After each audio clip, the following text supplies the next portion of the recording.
So 1 week kong kinita, 11,800. 11,800.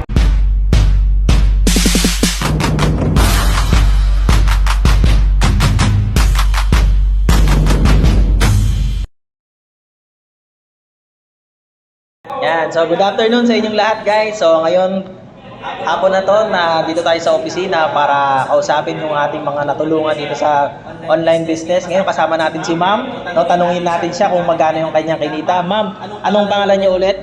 Elizabeth Honson de la Rhea. Taga saan po kayo? Balayan, Batangas. Layo taga Batangas pala kayo. Di ba, napadpad pa kayo dito. Anong trabaho niyo dun, ma'am? Nagbebenta ako ng suka. Hanggang ngayon, ma'am, nagbebenta pa kayo? Ay, hindi na po. Full time na po ako dito sa aking business. Oh my God! Wow! Oh, full time na dito. Magkano naman yung kinita mo, ma'am?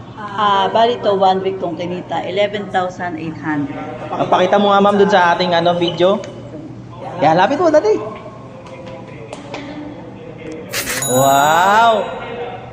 Yan, so isa lang to guys sa mga ating natulungan. So abangan natin yung iba pa nating makakausap.